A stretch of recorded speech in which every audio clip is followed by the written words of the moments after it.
Pues buenas noches, muchas gracias por darse el tiempo de venir a Viernes de Ciencia. Yo creo que es una gran iniciativa que tenemos que impulsar y pues espero que lo disfruten. Les voy a hablar de selvas, curiosamente porque yo me dedico a trabajar con fauna, pero lo que les quiero platicar el día de hoy es todas las conclusiones a las que pude llegar después de un tortuoso doctorado.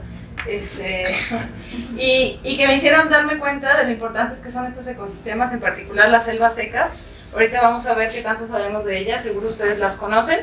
Y bueno, antes que nada quisiera proponerles que esto sea como una dinámica más en la que si ustedes tienen una pregunta me puedan interrumpir, lo hagamos más dinámico, les voy a estar haciendo preguntas.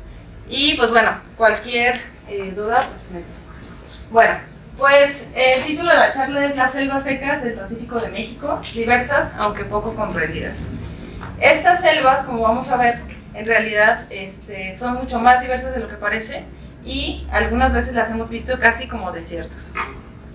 Entonces, bueno, ¿qué son las selvas secas? En realidad hay muchas clasificaciones de los botánicos. Nosotros le llamamos selvas secas de acuerdo a la clasificación de Miranda y Hernández X, que son los botánicos de México que hicieron un recorrido gigante por todo el país para determinar qué tipos de vegetación existían. Ellos les llaman bajas porque los árboles son muy chaparritos, y caducifolias. ¿Alguien sabe qué es caducifolia? Los biólogos no cuentan.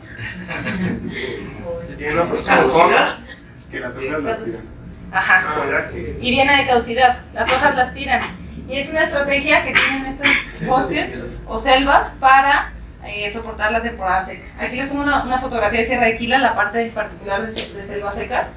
Y bueno, en otra clasificación, Redowski, en el 78, fue un polaco que se vino después de la Segunda Guerra y que se enamoró de México, y yo creo que es uno de los botánicos que más nos ha dejado, porque él también se puso a recorrer todo el país y a resolver todos esos enigmas dentro de la botánica sobre cuándo determinamos dónde se termina un tipo de vegetación y dónde empieza el otro. Él le llama bosque tropical, porque es sumamente tropical, y también utiliza el término caducifolio. Ustedes pueden usar la clasificación que quieran. La más usada yo creo que es la de Redowski. Y bueno, vamos a ver cómo los definen ellos. La fisonomía, nosotros utilizamos esta palabra para decir cómo se ven estos bosques, ¿no?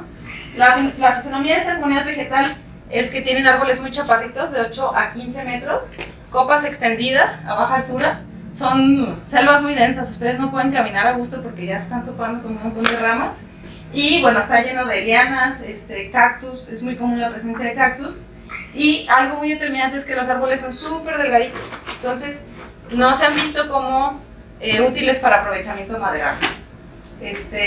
Y bueno, la característica principal es que pierden sus hojas durante la temporada seca. Entonces, yo sé que ustedes no son botánicos, es más, hay aquí arquitectos, abogados, ¿qué? Ama de casa. Arquitecto. Ingeniero industrial. Ok. Química. Físico. Ah, qué chido. Veterinaria, por allá. Contadora. Ingeniero civil. A ver, por acá. Físico también. Físico. Estos ya son biólogos, ya los conocemos. Acá, ilustradora. ¿Qué más? ¿No? Ingeniería civil, qué chido. Civil. Dentista. Y astrofísico. Astrofísico, no, pues está súper variado, qué chido. Bueno, les voy a hacer un examen, pero no pasa nada. No estamos apostando nada, no se preocupen. Acuérdense de esto, ¿no? Árboles chaparritos, copas extendidas, diámetros de árboles delgaditos, presencia de lianas y cactus, y pierden sus hojas. Basándonos en esto, les pongo este paisaje del Valle de Tehuacán, Cuicatlán. Eso es en Puebla. Si no han ido, vayan, está súper bonito. Durante la temporada lluviosa, ¿ustedes me dirían que esta es una selva seca? Pues por los cactus, tal vez. A ver, levante la mano quien cree que sí. Ok, 2, 3, 2 y media. Ok. Esta no es una selva seca, ahorita les voy a decir por qué. Este paisaje de Morelos. Sí se ve. Sí. ¿Sí? A ver, levante la mano quien cree que sí. ¿Contamos? Okay. Muy bien, muy bien. Esta sí es una selva seca. Y por último, Baja California. ¿Creen que esta sí sería? No. ¿Por qué?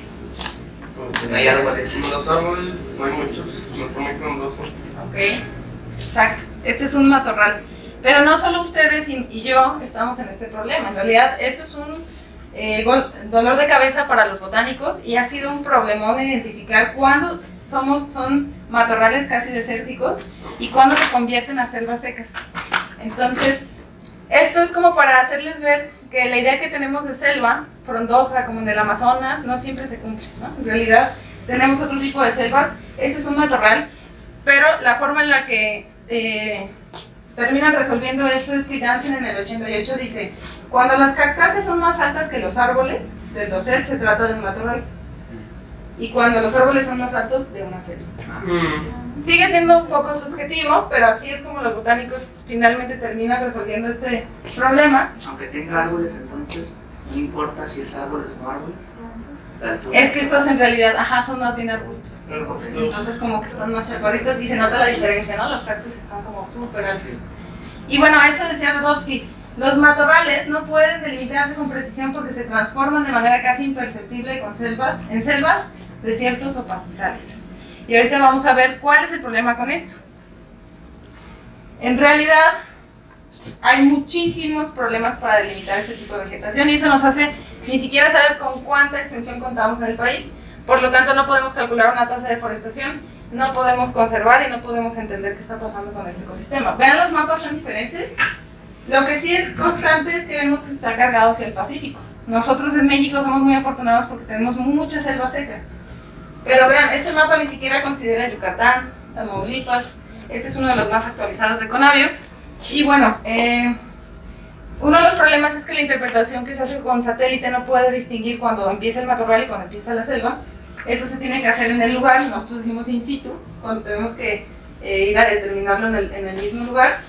Y otro de los grandes problemas es que cuando estas selvas nosotros les introducimos ganado o hacemos algún tipo de aprovechamiento, se convierten súper rápido en matorrales. Entonces estamos como perdiendo esta cobertura y solo les pongo esta tabla para que vean que no nos ponemos de acuerdo.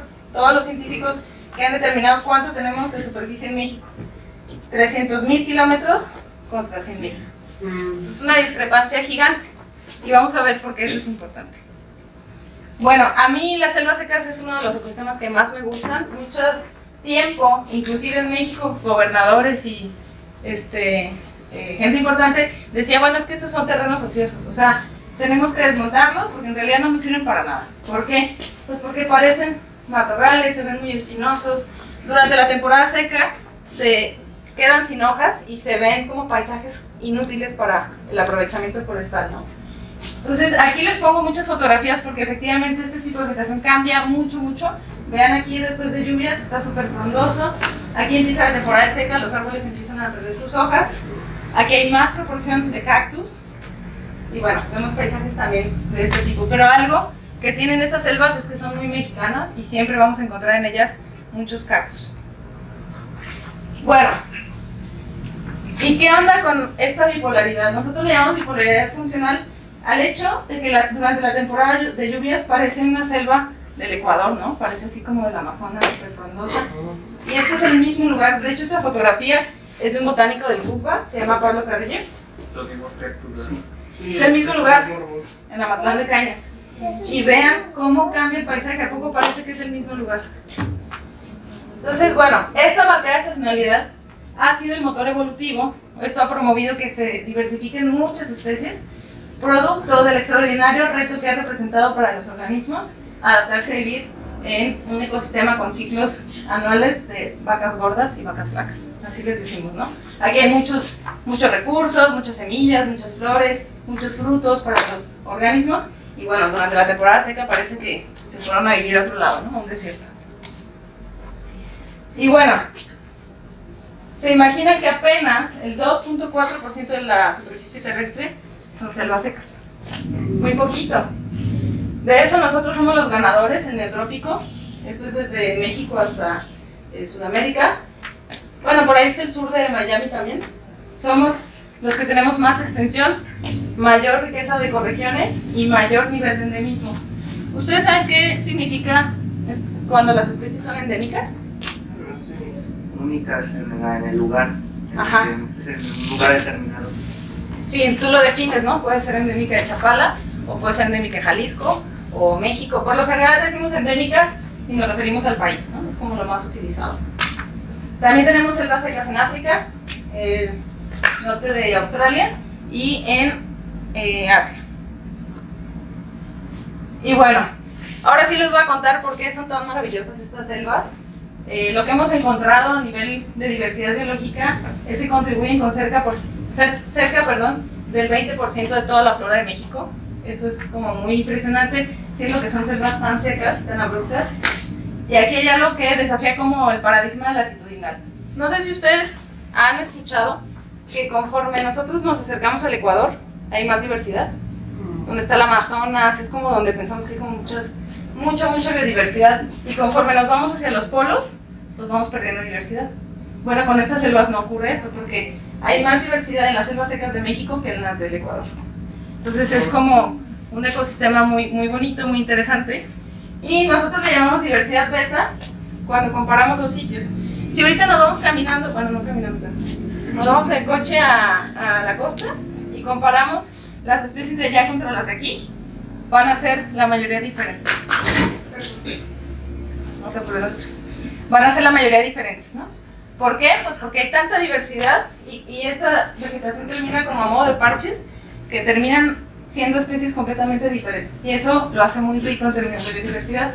Vean, cerca del 72% de las plantas solo se encontraron en un sitio. Y caminando o yendo a otro sitio ya no fueron las mismas. Otra de las cosas interesantes es que tenemos 60% de endemismos para plantas, 31% para vertebrados. Si lo comparamos con otros tipos de vegetación, estas son cifras como muy altas. Y por eso no deben considerarse un subconjunto de otras selvas. Yo creo que estas selvas tienen como un carácter muy particular. Son casi desiertos y son casi selvas, entonces son como una dualidad pues muy interesante. Y bueno, no soy botánica, en realidad yo me dedico a trabajar con fauna. Ahora sí voy a empezar a platicarles un poquito de lo que yo encontré. Pero pues bueno, justamente estas conclusiones me hacen ver lo importante que es este ecosistema para la fauna que me toca estudiar, ¿no? El 34% de los vertebrados de nuestro país están solo en selvas secas. Y ahorita vamos a ver qué tan deforestadas están. Nuestras selvas secas en México tienen más endemismos que todas las selvas secas del mundo. Podemos sentirnos orgullosos de eso. Vean, 635 especies de aves, 364 de anfibios y reptiles, 183 de mamíferos. Algo interesante es que los anfibios son los que tienen la mayor nivel de endemismo. Casi que si ustedes van a una selva seca y se encuentran una rana, es probable que no esté en ninguna otra parte del mundo. Entonces eso lo hace importante, ¿no? ¿Qué quiere decir exclusivas? Que no están en otros bosques diferentes. ¿Y a qué se debe que sean exclusivas a pesar de que pues México no, bueno, no sé si sea parte del clima o que sea único en el mundo o a qué se debe? A barreras ambientales. Si una rana está adaptada a un clima muy cálido y nosotros nos la subimos a Sierra de Tapalpa, pues no va a poder subsistir ahí, ¿no? Tienen ciertos como requerimientos de temperatura, de humedad, que las hacen pues ya como muy especializadas a este tipo de ecosistemas. ¿Qué más? Mamíferos. Algo interesante es que no tenemos mamíferos tan grandes aquí. Por supuesto siempre van a estar los felinos y los mamíferos que acostumbramos a conocer, pero la mayor diversidad de mamíferos van a ser masas corporales pequeñas, movilidad reducida y tiempos generacionales cortos. Estamos hablando de ratones, tlacuaches, murciélagos. Eso es lo que aporta la mayor diversidad de mamíferos en este tipo de selvas. Ese es un tlacuache enano, Tlacuachín canesis. Y bueno, esta parte me gusta mucho porque me gusta pensar cómo le hacen estos organismos para enfrentar esa temporalidad, ¿no? Tienen una temporada lluviosa maravillosa y luego se enfrentan a un desierto, ¿no? Entonces, una de las estrategias es moverse. Los murciélagos son los principales en esto, también las aves. Esta especie es el murciélago del maguey, Leptonecteris yerbabuenae. Le encanta la flor de los agaves, el que le llaman el quiote, y Pues lo que hacen esos organismos es que si en el lugar donde están no encuentran alimento, pues simplemente se mueven. Se mueven para encontrar lo que necesitan. También así, ¿este lo conocen? El cuatí, ajá. También le dicen tejón, es Nasua narica, su nombre científico. Y bueno, estos organismos se ha estudiado que recorren distancias gigantescas para pues encontrar alimentos. Son omnívoros, aunque principalmente se alimentan de frutos. Bueno, ¿y qué hacemos si no nos podemos mover tanto? Estos son anfibios y reptiles, son organismos muy dependientes de su microhábitat, de las condiciones que hay en el sitio y los recursos que tienen. Y bueno, por ejemplo, esta lagartija, vean sus escamas, se parece muchísimo a la corteza. Su estrategia es estar todo el día en el árbol, atrapando todos los insectos que puede. Y bueno, durante la temporada seca se le acaban los insectos en los árboles. Y entonces, pues tiene que cambiar de estrategia, y lo que hace es bajar del árbol y buscar en la hojarasca o debajo de piedras los insectos que se están refugiando del sol, pero en el suelo tiene mayor riesgo de depredación. Entonces para esta lagartija es un reto enorme tener que bajar del árbol y arriesgarse a que se lo coma un ave, una serpiente o algo. Y bueno, su nombre es Urosaurus bicarinatus. Bueno, este sapito y todos los anfibios lo que hacen es un proceso parecido a la hibernación. Ellos se esconden y se entierran. No hemos podido todavía ponerles radiotransmisores para saber hasta dónde se van. No sabemos todavía qué hacen. Lo que sabemos es que siempre la primera lluvia del año salen como locos, como que se ponen de acuerdo, se dan cuenta, y a la primera gotita de lluvia salen como locos. De hecho, si a ustedes les ha tocado estar en este tipo de selvas en particular, como son tan secas, la primera lluvia es súper importante. Y le llaman que es como un evento masivo de reproducción, porque salen todas las ranitas. Y bueno, ¿dónde estaban todo este tiempo? Bueno, pues en realidad se entierran y le llamamos a este proceso estivación. Decimos que las ranas estivan. Ajá. ¿Cómo le hacen para conservar o para evitar que pues morir a partir de que estén ahí enterradas y que no, y por mucho tiempo? Pues como que bajan su metabolismo. Es raro encontrárselas, yo sí me he llegado a encontrar alguna escarbando o sacando alguna piedra, alguna que no se enterró bien, y se ven como secas. Tú piensas que ya es un esqueleto, está como que se les pega más la piel, como que el agua que consumieron les sirve para aguantar periodos prolongados. En esta selva estamos hablando de 8 o 10 meses de sequía, es muchísimo. Entonces entran como en un estado de letargo, bajan su metabolismo, dejan de comer y se duermen. Así. Entonces es un proceso muy complejo y la evolución pues se ha encargado pues, de que puedan hacer esto. Y bueno, por último, ¿conocen este lagarto? ¿Lo habían visto antes? Los biólogos no cuentan. Salamandra. Sí, monstruo de fila. También les dicen escorpión y lagarto enchaquirado. Vean sus escamas redondas, neta están increíbles, es como un arte wixárika, están súper bonitos. Y estos amiguitos pues solo salen un mes de todo el año, o 2. Y esto sucede en mayo. Los organismos se ponen huevos, por lo general los ponen en mayo, porque están esperando que el huevo se desarrolle y salga en junio, que ya están las lluvias, ya hay recursos. Entonces, ellos se sincronizaron con estos periodos reproductivos para depredar huevos de aves, de serpientes, de lagartijas y de todo lo que encuentran. Es uno de los 2 lagartos venenosos del mundo, son los únicos lagartos venenosos del mundo, y lo tenemos nosotros. Y pues tiene unas glándulas en la boca, pero sabrán ustedes que es un animal muy torpe en realidad. Es muy lento y por eso se alimenta de huevos, ¿no? Porque no es como un cazador. Si ustedes lo ven, lo van a ver así como que en cámara lenta, y va a ser un súper evento porque se la pasan escondidos todo el año, ¿no? Entonces sí es como muy impresionante la estrategia que utiliza este lagarto. ¿Qué tan grande es? Es como así, más la cola. O sea, sí están bien bonitos. Bueno, otra de las estrategias, los colibríes y muchos otros organismos cambian su dieta. ¿De qué se alimentan los colibríes? ¿De néctar? Ajá. Insecto. Ajá, también. El néctar es, pues en realidad, la recompensa de la flor, ¿no? Estamos hablando de un líquido lleno de azúcar y de nutrientes maravilloso. Y cuando el colibrí va a la flor, pues va en busca del néctar, pero a cambio la flor le dice, pues te vas a llevar mi polen y te lo vas a llevar a la siguiente flor, ¿no? Entonces, Él se la pasa comiendo néctar todo el día están forrajeando los colibríes. Y si ustedes los han visto de cerca, están bien bonitos porque sacan la lengüita así súper por el extremo del pico y están así extrayendo el néctar. Pero cuando se acaba el néctar, imagínense la selva totalmente desértica, sin hojas, sin flores, ¿cómo le hacen, no? No se pueden trasladar tanto como para irse a otro ecosistema. Y aquí lo que hacen es justamente lo que decía acá el compañero, que se alimentan de insectos. Entonces así es como complementan su dieta, pero parece ser que no es su dieta preferida, porque lo que más les gusta pues es el néctar. Y bueno, los ratones, ¿a quién le gustan los ratones?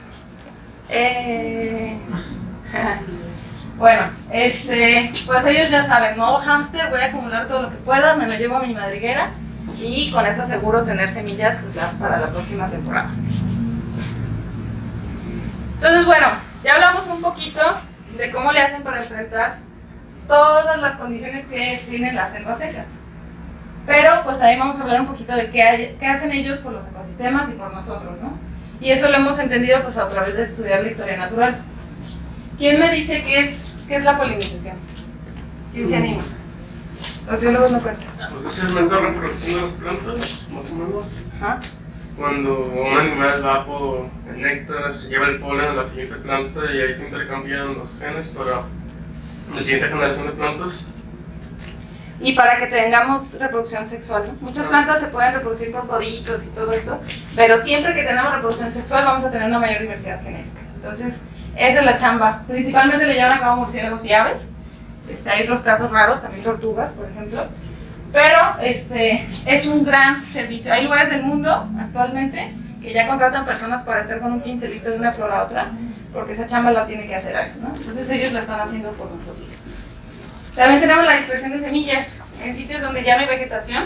Estos dispersores que están comiendo frutos y tirando las semillas son los aliados principales para que haya regeneración natural. Y a eso le llamamos nosotros como sucesión ecológica. Tenemos los animales que se alimentan de carroña y con eso reciclan los nutrientes. Los omnívoros que comen de todo y eso hace que si hay un disturbio ellos son los primeros en que pueden estabilizar el sistema porque en realidad pueden cambiar su dieta y pues eso mantiene el sistema lo más sano posible. Bioturbación. Hay organismos que les llamamos ingenieros porque hacen cambios en el sistema, en factores físicos, ¿no? Aquí les pongo el ejemplo de los anfibios que tienen membranas interdigitales en las patas, tienen colas y con eso están moviendo los sedimentos del agua y están haciendo que los nutrientes vayan a la superficie y con eso pues bueno, muchos otros ciclos de otros organismos. Y finalmente tenemos a los depredadores tope, que bueno, pues ellos a la hora de estar consumiendo sus presas controlan poblaciones y generan un equilibrio en estos ecosistemas. Y bueno, no me quiero poner muy estadística, pero solo para platicarles un poquito de lo que encontré durante esos 4 años de martirio del doctorado, fueron que nosotros evaluamos algo que se llama diversidad funcional, que simplemente es ver qué hacen las especies, qué funciones tienen, identificar quiénes hacen pues funciones únicas, por ejemplo, eso nos interesa saber. Y aquí les pongo una comunidad hipotética de ranitas. Vean todas las formas, tamaños. Hay unas más ojonas. Estas, por ejemplo, tienen los dedos que terminan en disco. Nos habla de un modo de vida arborícola, entonces va a utilizar otra parte del espacio. Esta ranita de aquí me encanta.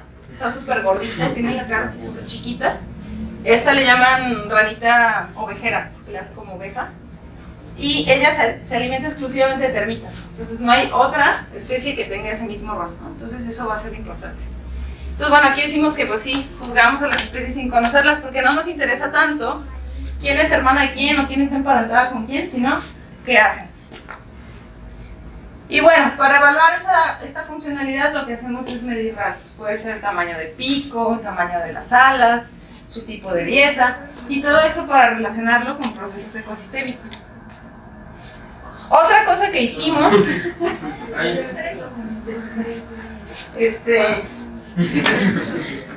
otra cosa que hicimos fue evaluar las redes tróficas. ¿Quién se come a quién? Antes decíamos, nos enseñaron en la primaria que eran cadenas tróficas, pero en realidad ahora ya sabemos que pues no es lineal, ¿no? Sino que en realidad es una red, porque todos se alimentan de todos y es mucho más complejo. Este pájaro se llama verdugo. adivinarán por qué. Lanius ludovicianus. Es sumamente rápido y lo que hace es comer presas más grandes que las que podría engullir. ¿Y cómo lo hace? Pues las ensarta. Ustedes cuando lleguen a ver un cadáver en púas, de ratones, de serpientes, pues como no tiene manos, pues lo que hace es ensartarlo ahí y ya se lo va comiendo poco a poco, ¿no? Eso evaluamos. ¿Y por qué? Pues porque la depredación, aunque pueda ser triste para algunas especies, pues es una de las interacciones más importantes y son de las que se requieren para que la vida continúe. Dentro de este marco teórico, uno de los artículos más citados fue el de Robert Payne en el 66.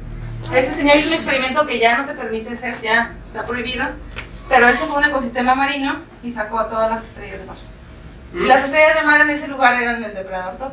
Entonces dijo, bueno, a ver qué pasa con la comunidad, voy a sacar a todas y voy a evaluar cómo funciona la comunidad. Y aquí lo que se dio cuenta es que al sacarlas, de tener una diversidad de 10 especies, por ponerles un ejemplo, su diversidad de especies se redujo a 2.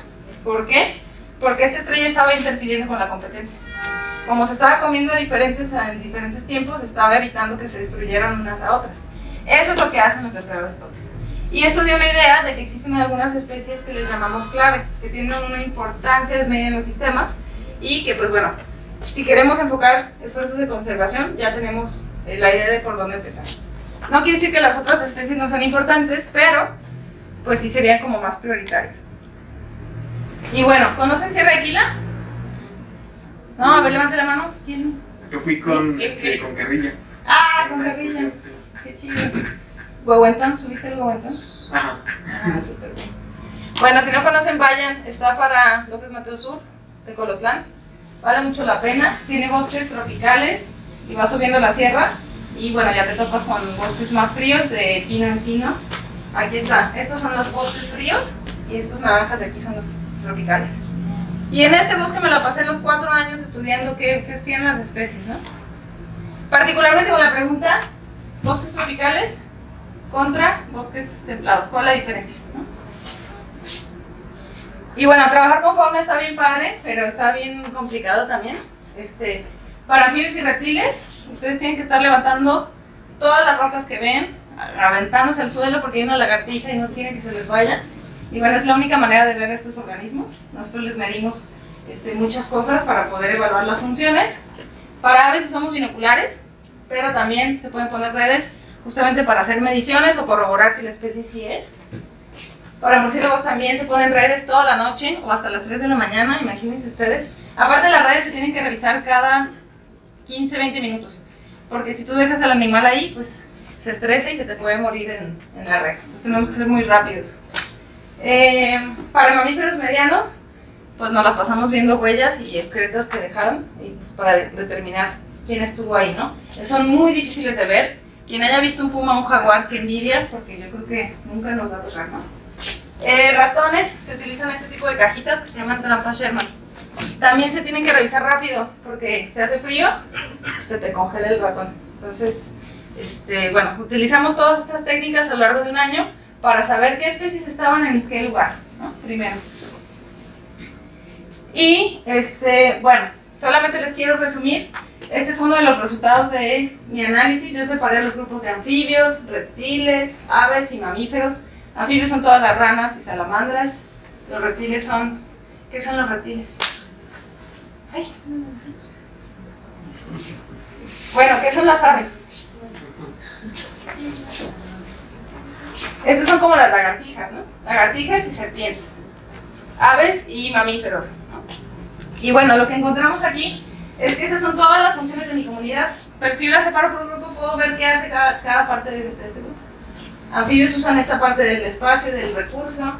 Reptiles esta, aves esta y mamíferos tienen la mayor optimización de recursos. Entre más grande es nuestra área, nosotros hablamos de que hay una productividad más alta. Lisa, pero Sí. ahí ¿qué es lo que midieron? Funciones.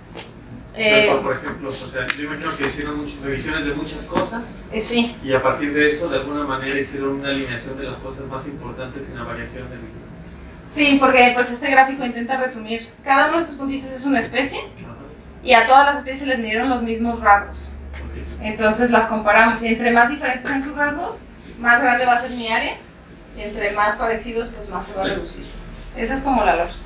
Y obviamente pues un área más grande va a tener más funciones diferentes, ¿no? Y entonces ahí lo que hacen es de, o sea, como tienes muchas, cada especie es un puntito, pero tiene muchas características. Entonces era un puntito en un espacio multidimensional, ¿no? Ajá, es un Y entonces lo que hacen es un corte bidimensional en alguna dirección. Exacto. Es la dirección que más variación hay. Y de ese corte se presenta el mismo corte en las 4 gráficas. Exacto. Y en cada una están los grupos, ¿no? O sea, se puede ver qué grupo es de cada uno. Perfecto, el físico ya salió. Exacto. Este es un espacio que nosotros creamos de datos, ¿no? Pero lo estamos viendo con una cara. Si nosotros lo movemos, veríamos otra perspectiva. Pero ¿qué características medís? Ah, bueno, sí. Medí la dieta, medimos dónde forrajea, en qué sitio hay especies que forrajean en el agua, en el aire. También medimos el tamaño del animal y por ahí otro rasgo, reproducción. Entonces, le podemos tomar los rasgos que nosotros decidamos, pues para intentar describir qué está pasando en el sistema. Y bueno, construimos una red. Esta es la primera red terrestre que hay, al menos de este tipo, en donde lo que hicimos fue investigar, imagínense, la dieta de todos los organismos que estaban ahí para conectarlos, quién se come a quién. Y así se ve de densa, ¿no? Porque son todas esas conexiones que están ocurriendo. Entonces también me lo acomoda en la parte vertical. Estas son las plantas, semillas, luego tenemos a los artrópodos, insectos y bueno, todos los depredadores que están aquí. Y aquí resaltamos a los que son especies tope o también les llamamos especies clave, los que tuvieron como mayor puntaje, ¿no? Y algo solo que quiero que se queden es que en todas las redes que construimos, el búho cornudo, el jaguar y el puma fueron como las especies que tuvieron los puntajes más altos, las especies clave que tenemos que conservar, ¿no? Y bueno, en esta lámina resumo todo mi doctorado, solo para que vean. Hicimos una evaluación taxonómica, que nosotros es cuando evaluamos quién es primo de quién y qué tan diversa es la familia. Aquí los bosques, las selvas secas fueron las que tuvieron la mayor diversidad de taxones, así le decimos nosotros. De diversidad funcional también las selvas secas contra los bosques de pino. Aquí algunas especies que fueron importantes por sus rasgos únicos, ranitas y varios murciélagos. Y finalmente para las redes alimenticias también tuvimos los patrones más altos. Ven ustedes, no los quiero asustar, pero los bosques tropicales están acá, los fríos están acá, y todos mis rayitas están apuntando hacia los tropicales, porque ahí es donde se da pues como la mayor parte de los atributos de redes tróficas que estamos evaluando. Entonces, al yo terminar esta evaluación y ver que en todas mis aproximaciones las selvas secas fueron las ganadoras, me quedé pensando, bueno, ¿y qué sabemos de las selvas secas, no? En realidad, pues hay una desvalorización social muy fuerte, porque son como el hermano feo de las otros tipos de selvas frondosas que conocemos. Inclusive les decía yo que se han catalogado como terrenos ociosos, de que no, pues esa selva no te sirve de nada, mejor conviértela en algún tipo de cultivo. No sé si han visto ahorita que el agave está por todos lados, ya está en cualquier pedacito. Entonces hay un gran problema, que se están talando muchos de estos bosques pues para este tipo de cultivos. Y bueno, afortunadamente Semarnat ya puso una ley de que ya no se pueden deforestar más esta extensión, pero pues sí tenemos como un problema muy urgente. Si lo comparamos con bosques templados, pues aquí sí nos interesa conservarlos porque hay mucha madera y hay mucho aprovechamiento forestal y los vemos como bosques valiosos, ¿no? Ustedes conocen áreas naturales protegidas cerca de aquí. Está la Primavera, Sierra de Quila, La Barranca, Tapalpa, Cerro Viejo. Pero en realidad casi siempre son montañas, o sea, nos vamos a las partes más frías. Son muy raras las áreas naturales protegidas que son selvas secas. ¿Y tiene que ver el hecho de que tenga o no muchos árboles por el estereotipo que dicen que área protegida es sinónimo de verde? Sí, totalmente. Además, estos árboles ni sombra te dan, o sea, están súper chaparritos, pierden las hojas, es como, ni siquiera los puedo atravesar, están llenos de espinas. Entonces han sido muy poco valorados, pero ya vimos que la diversidad pues es importante. Una de las selvas secas que sí está conservada es la reserva de la biosfera, ¿cómo se llama? Chamela. Si han ido a Chamela, la estación de la UNAM, pues hay una reserva muy grande que yo creo que pues es refugio ahora de muchas especies. Y bueno, aquí va la parte fea. Eso es lo que se supone que teníamos y eso es lo que tenemos hasta el 2014, ya pasaron 10 años. hemos perdido, se piensa, que el 65% de estas selvas. Y bueno, ya vimos que en realidad las hemos catalogado mal, no siquiera sabemos si este dato es real, ¿no? Falta mucha chamba. En México, el 10% de la superficie que está protegida son selvas secas, lo demás, el 90% son bosques templados. Entonces hace mucha falta como ponerle atención a estas selvas que tenemos aquí. Y bueno, no todos son malas noticias. Aquí Patricia Valvanera es una investigadora de Morelia que bueno, trabaja mucho con conflictos sociales. Y bueno, ella se dio cuenta que satisfacer la demanda de comida a escala global ha promovido que se dé la transformación o la conversión de al menos una cuarta parte de las selvas secas en campos de cultivo.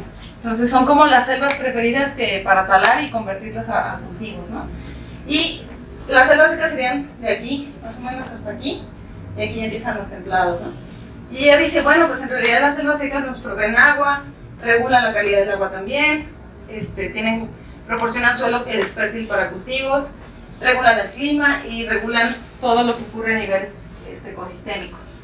Entonces, una selva seca conservada, pues aquí están los servicios que nos aporta, ¿no? Nos aporta todo esto. Cuando la convertimos a pastizal, estamos reduciendo al máximo esto para satisfacer la demanda de comida. Ella propone que en realidad un manejo sustentable, que hay muchas prácticas que están proponiendo, pero que todavía no se llevan a cabo, puede ayudar a satisfacer todas estas demandas. Entonces, bueno, creo que hay mucho por hacer. No todo está perdido, pero sí creo que es un ecosistema que tenemos que ponerle atención. Y bueno, ya finalmente quisiera agradecer a todas las personas con las que compartí campo. Yo creo que lo que le hace más feliz al biólogo es estar en el cerro todo el día y comer latas de atún. Y bueno, muchísimas gracias. Eso es todo.